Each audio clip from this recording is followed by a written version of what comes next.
Fala, meus amigos, sejam novamente muito bem-vindos ao canal Will Tricolor. O vídeo de hoje eu quero falar sobre essa vitória do Vasco por 2-0 sobre o Corinthians no São Januário e falar também sobre o Fluminense que enfrenta hoje o Criciúma lá no Sul. O Flamengo enfrenta o Fortaleza aqui no Maracanã, promessa de jogão, e o Botafogo vai lá na Bahia enfrentar o Vitória para, se Deus quiser, ajudar o Flusão aí nessa situação de zona de rebaixamento.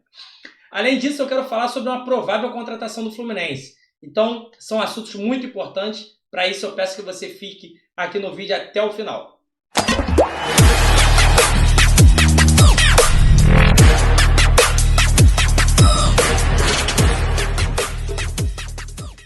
Meus amigos, que jogo do Vasco. Que partida que o Vasco fez. O Vasco não tem muita qualidade. O time do Vasco é ruim.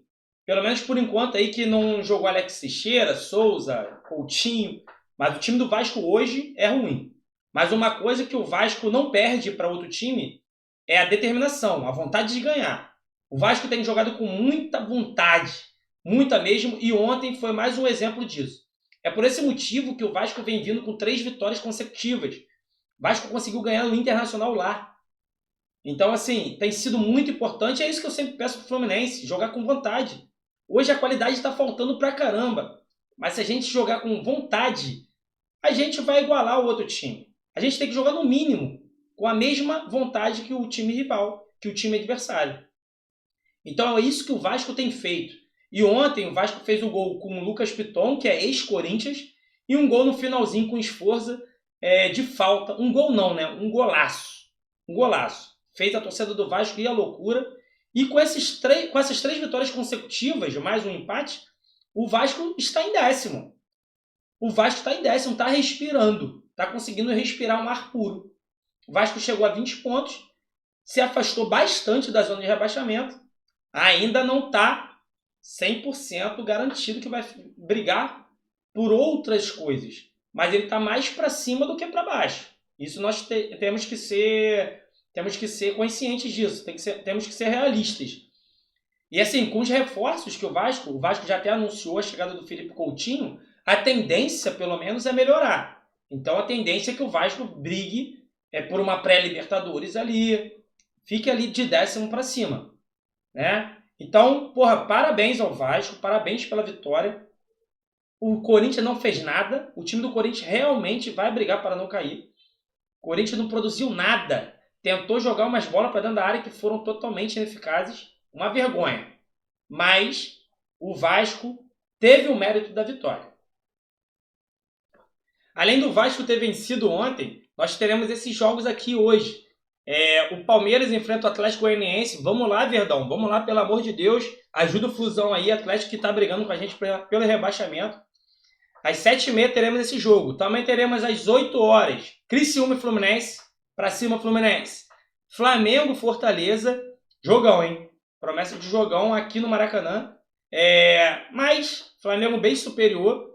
Bem superior mesmo. Fortaleza tá brigando ali no meio da tabela. Mas não vem fazendo uma grande temporada, não vem fazendo grandes jogos. Até quando o Fluminense venceu, mas não jogou bem. 9h30, Atlético e São Paulo, promessa de jogão também. E às 9h30, finalizando os jogos de hoje, teremos Vitória e Botafogo. Fogão, pra cima, pra cima. Já disse, não torço para rival, mas pelo menos o empate você arruma pra gente. Então, meus amigos, assim, jogos bons e muitos jogos importantes pra gente. Muitos jogos importantes pra gente, além do nosso, obviamente. Nós temos o jogo do Palmeiras ali, que enfrenta o Atlético, o nosso jogo e o jogo do Botafogo com Vitória. Todos os 4 times brigando pelo rebaixamento ali. Eu falei 4 porque eu incluo o Criciúma que joga com a gente. Então, jogos importantes. Vamos ficar atentos nos jogos de hoje e secar quem tem que secar. Meus amigos, antes de começar a falar sobre o Fluminense, eu estou chegando aqui na meta dos 2.000 inscritos, graças a Deus e a vocês. Faltam 34 pessoas para atingir essa meta. Então, de repente, você não é inscrito. Dá uma olhadinha aqui embaixo se você já clicou no botão. Se não clicou, clique em inscrever-se. Não esquece também de deixar o like para o YouTube poder divulgar meu vídeo para outras pessoas. E se não for muito trabalho, compartilhe esse vídeo também com os amigos aí. eu preciso muito da sua ajuda mesmo, e para isso eu também peço que fique até o final do vídeo, porque eu estou na meta das minhas horas de visualizações. E são muitas horas que eu tenho que cumprir, falta muita coisa. Mas é com sua ajuda que eu vou conseguir. Valeu? Então me dá essa moral aí. Fluminense que vai a campo com a seguinte formação. Provável, né? Desculpa me corrigindo, provável escalação. No gol, Fábio. Lateral direita, mantém o Samuel Xavier. O quarteto ali defensivo é o mesmo, né? Tirando assim o Diogo Barbosa, que a gente sabe que o Marcelo é titular, mas o Diogo vem aí desde o Internacional, não jogou contra o Fortaleza que estava suspenso, mas contra o Inter, que a formação é a mesma, ele foi o titular. Então, Samuel, Thiago Santos, Antônio Carlos, Diogo Barbosa.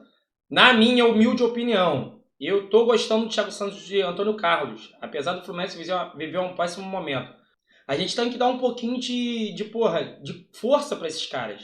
Eles não estão tão mal assim, não. Eles não estão tão mal. Só que o Thiago Santos, ele não é um zagueiro de origem. Então, fica um pouquinho dificultoso ali. Ele não tem uma noçãozinha, às vezes, de marcação.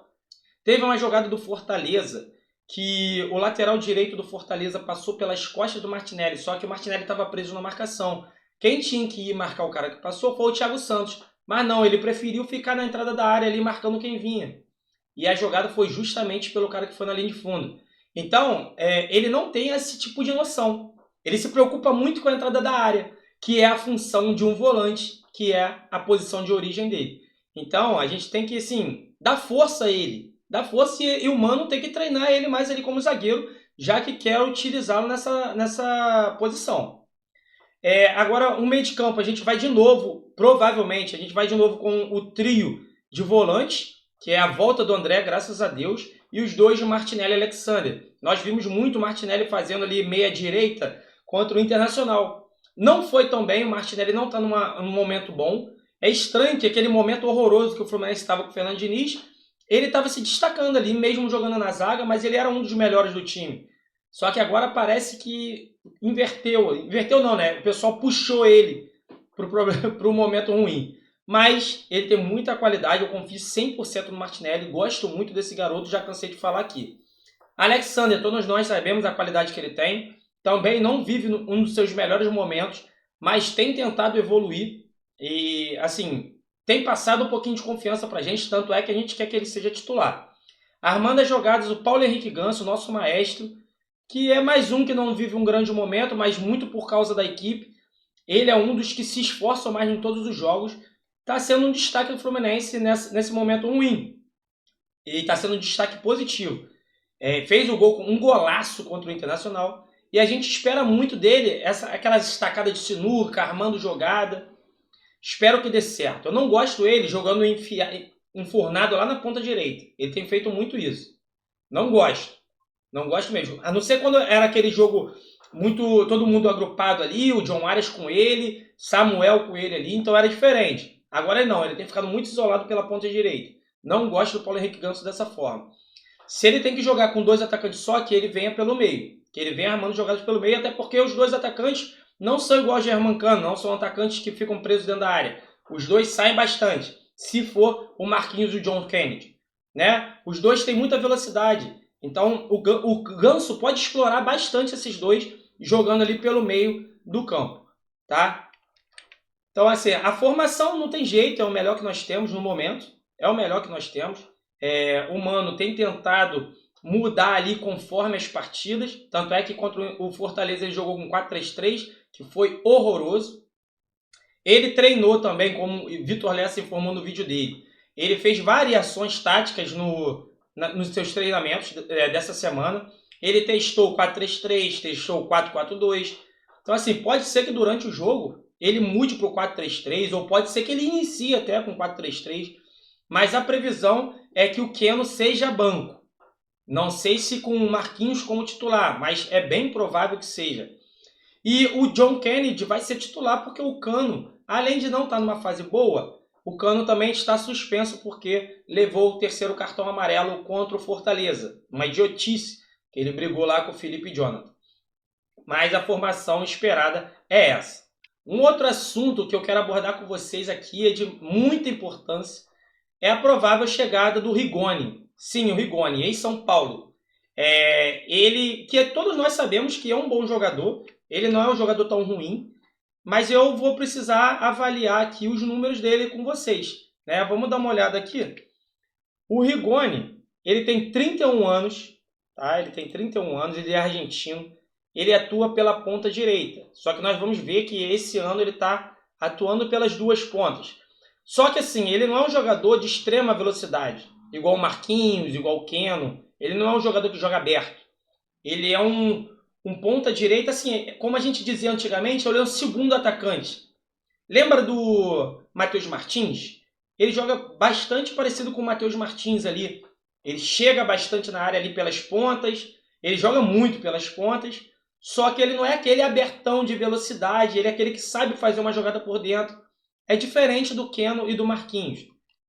O Rigoni, ele teve passagens pela Europa, a gente vê aqui que ele teve passagens pela Europa, e no Brasil ele jogou pelo São Paulo. Ele foi um dos destaques do time do São Paulo, jogou bem demais. Se eu não me engano, ele jogou com o Fernando Diniz. Tá? Vamos ver aqui o desempenho atual dele? O Rigoni, nessa temporada, vamos ver. Nessa temporada, ele está com 11 jogos, 1 gol. Nenhuma assistência, nenhum cartão, nem nada. Aqui que eu falei, ó, ele joga pela ponta esquerda e pela ponta direita. Tá? Então, assim, o jogador Rigoni é bom de bola. É bom de bola. Não sei se o atual Rigoni também é bom de bola. Eu espero que sim. Espero que ele possa vir fazer o que ele fazia no São Paulo. Mas, assim, é uma dúvida, né? Uma incógnita. Que é um jogador já com 31 anos. A gente vê isso. A gente reclama bastante dessa situação de ficar vindo jogador com mais de 30 anos. Mas é o perfil da diretoria, é o que a diretoria pode fazer hoje com a situação financeira que o clube se encontra. E a gente tem que passar confiança, cara. É confiar, acreditar, a gente já está no fundo do poço. Então, o que vier para nos ajudar, a gente tem que confiar e passar coisas positivas para ele, dando força ali para que a gente possa sair dessa situação. Então, assim, se o Rigoni chegar, eu espero que seja muito bem-vindo e que ele tenha sorte no Fluminense e nos ajude a sair dessa situação. Nos ajude de verdade. E fora isso, o Vitor Lessa e o André do Sentimento Tricolor também têm divulgado aí que o Fluminense busca mais reforços. Busca mais reforços e além desses dois que podem chegar, o Fluminense pode trazer mais 3 jogadores. Assim, pretende comprar jogador, não vai gastar, 50 milhões, 30 milhões, não vai gastar isso, esquece, que não tem esse dinheiro. Mas o Fluminense vai trazer algum jogador aí, comprando provavelmente do mercado sul-americano e mais uns 2 ali para nos ajudar. A intenção é que seja um jogador de menor idade, um jogador que possa nos ajudar com um bom preparo físico aí, com uma idade não avançada, tá? Então eu espero que venha o quanto antes e realmente vai ser, nas próximas semanas aí já vai ser confirmada essas contratações. Tô ansioso por isso, porque a gente precisa, cara. A gente precisa das contratações. Esses caras que estão aí não dá. Não dá. E o John Arias ainda fez o favor de ir para a final da Copa América. Ele foi para a final da Copa América. Então é garantido que ele só venha após a Copa América. Não tem nem como ser antecipado. Mas desejo toda a sorte pro nosso John Arias também. Que ele possa vencer o time do Messi. Que ele possa vencer a Argentina na final e se tornar campeão. O cara merece, cara. O cara é batalhador pra caramba e tem jogado muito. Merece demais. Meus amigos, eu quero agradecer a presença de todos vocês. Muito obrigado mesmo. Espero que vocês possam se inscrever aqui no canal, deixar seu like. É muito importante para mim. E vocês estão me ajudando a crescer ainda mais esse canal aqui. Tá? Muito obrigado mesmo por todo o apoio. Tamo junto. Forte abraço. Saudações tricolores. Pra cima, Fluminense!